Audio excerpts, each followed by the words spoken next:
Mga ka-DIY, welcome back to our YouTube channel. So for today, di ba tinuro ko na sa inyo paano gamitin yung LBD function ng ating MPPT charge controller, yung gumamit tayo ng power relay para kontrolin yung input ng ating inverter. So para hindi malolobot ng matindi yung ating battery, mga ka-DIY. So tinuro ko na yan dito sa video na to.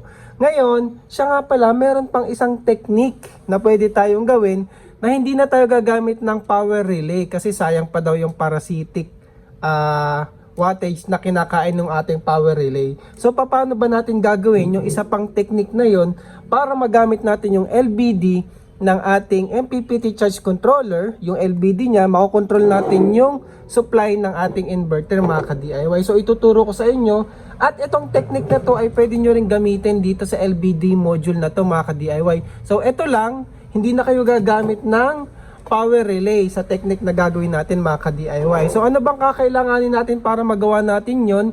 Kailangan lang natin ng isang maliit na relay, 12 volts relay na merong normally open pin.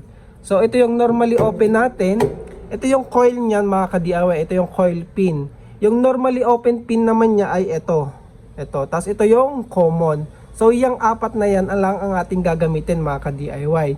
Ito, yung supply coil ng ating relay, i-connect natin yan dito sa LBD output ng ating MPPT. And then, itong normally open switch natin dito, mga ka-DIY, yan naman ay i-connect natin dito sa switch ng ating inverter. O, ayun, no?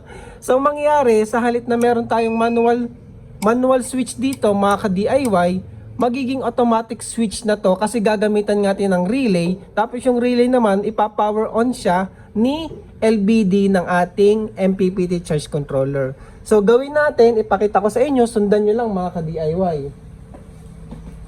So yung ganitong setup, hindi na natin kailangan ng power relay. Kasi ang ginagawa natin, di ba, dito natin pinapadaan yung negative input ng ating inverter. So pwede to kahit hindi sa itong inverter na to, kahit sa ibang inverter pwede to, mga ka-DIY.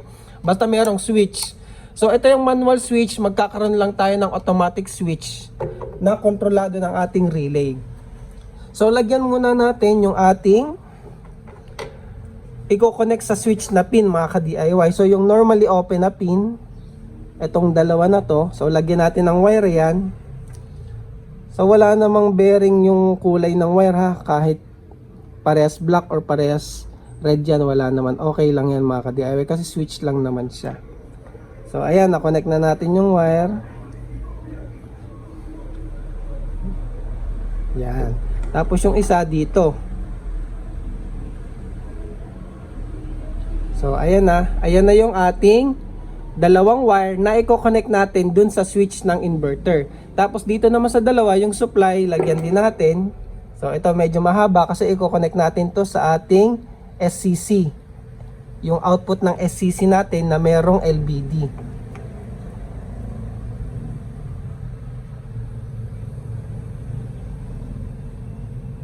Mamaya ituturo ko rin yung sa LBD module paano natin gagawin yung ganitong setup, mga ka-DIY. So hindi na rin gagamit ng power relay. So ayan, meron ng supply yung coil, tapos ito i-connect na natin sa switch. So ito yung switch ko, dudukutin ko na lang para mahina ko, mga ka-DIY. So discarte nyo na lang, pwede nyong tanggalin muna yung switch. Madali ba tanggalin? Kung madaling tanggalin, tanggalin nyo na. Ayun.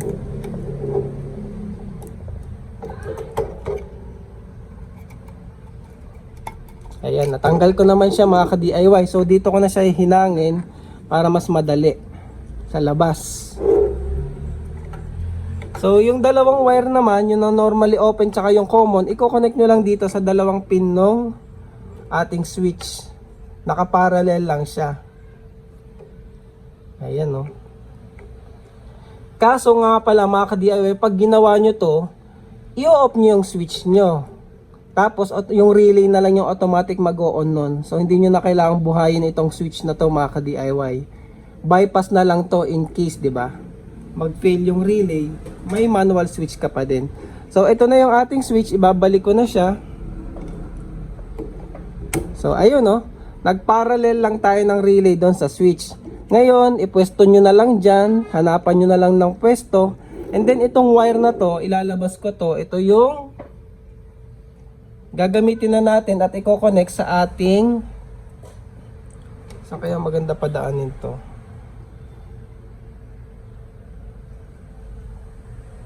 So dito lang sa harap may ekstrang butas, no? So sige, dyan ko na lang padaanin.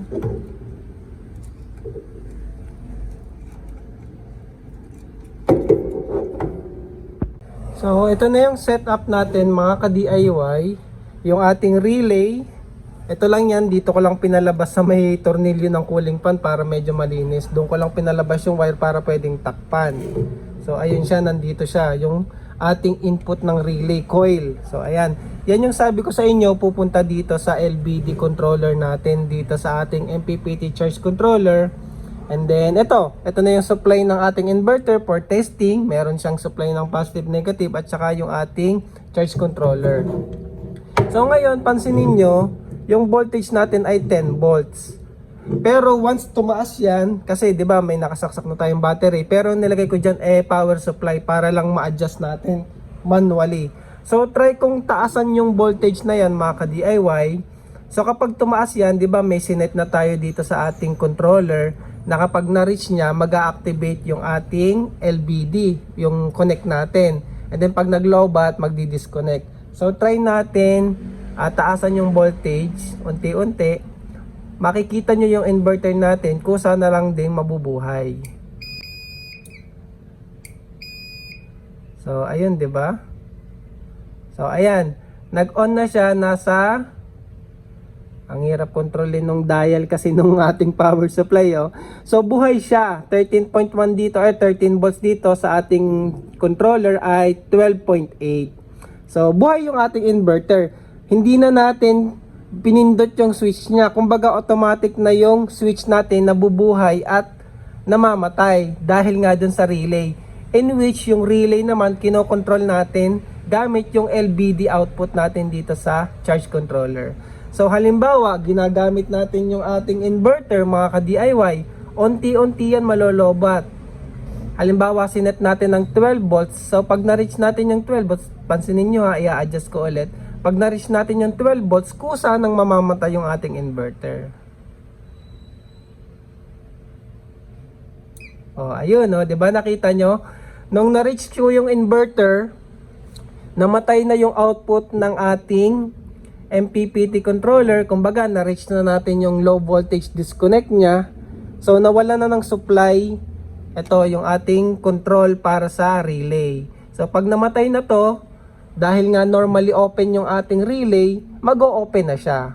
So, mamamatay na yung ating inverter kasi parang pinatay natin siya sa switch niya. Kasi yun na nga yung switch natin yung relay mga ka-DIY. So, halimbawa, nag-charge na ulit yung ating battery, na-reach natin yung 12.8, kagaya nga na nakaset dito. Pansinin nyo, pag tinaasan ko ulit yung voltage, mabubuhay na ulit yung ating inverter. Ayan, no? So, medyo nahirapan lang ako kung i-adjust, pero ayan. Meron na tayo ditong 13.6, 13.3. Buhay na ulit siya mga ka-DIY. O, di ba ayos? Hindi na tayo gumamit ng power relay. Mismong switch ng inverter ang ating kinokontrol gamit yung LBD ng ating MPPT charge controller. So, ayun. Para sa setup na yan, ganun lang siya ka-DIY. Ngayon, paano naman kung gagamit? Kung ang problema kasi dito kung hindi MPPT yung gamit nyo na merong sariling LBD, low voltage disconnect paano kung ganito yung gamit nyo? Ituturo ko rin sa inyo mga ka-DIY kung ano yung gagawin natin. So yun naman yung gawin natin ngayon mga ka-DIY. So ngayon mga ka-DIY, para sa mga gumagamit naman ng LBD module kagaya nito, di ba nag-set up na tayo nito? Yung output natin dito, ang kinoconnect natin dyan ay power relay. So sa halip na power relay ang i-connect natin dyan, ang i-connect na natin ay yung ginawa natin kaninang maliit na relay mga ka-DIY na nakakonect sa switch.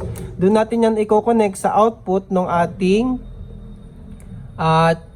LBD module. So ito, yung pag-setup nito, ginawan ko na yun ng video mga ka-DIY. Check nyo na lang din dito. Ang may iba lang, sa halip na yung output niya nga ay papunta dito, papunta na lang siya dito sa ating ginawa kanina na relay sa loob ng ating inverter, yung nilagay nga natin sa switch.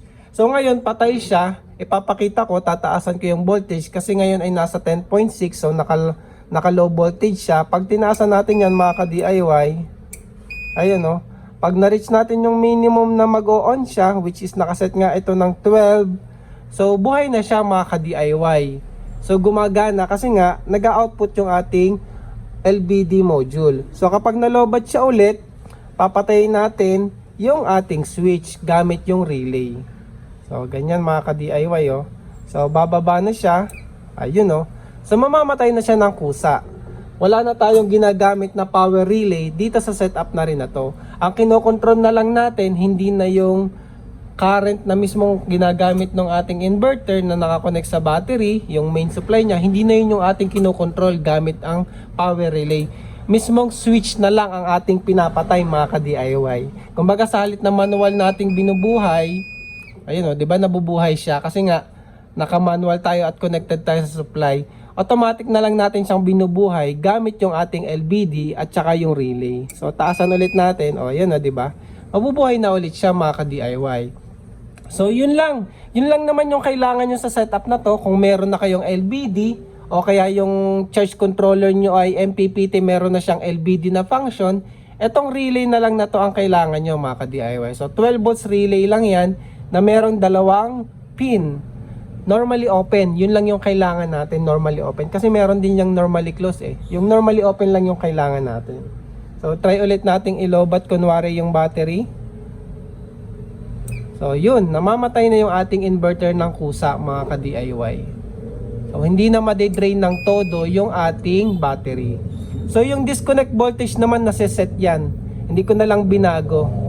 So ayun, para lang makita nyo. Ayun oh. Halimbawa nga, sinet ng 12. O yan, di ba? Ay ng 10 tapos magre-reconnect ng 12. O yun. So goods na siya. Nababago yan mga ka-DIY. Kagaya nung sa ating MPPT charge controller, nababago din yun. So yun lang yung binago natin talaga sa setup na to. Sa halip na gumamit ng power relay, maliit na relay na lang, electronic relay, na kinokontrol natin yung ating switch. So yun lang sa video na to mga ka-DIY. Maraming salamat and thank you for watching.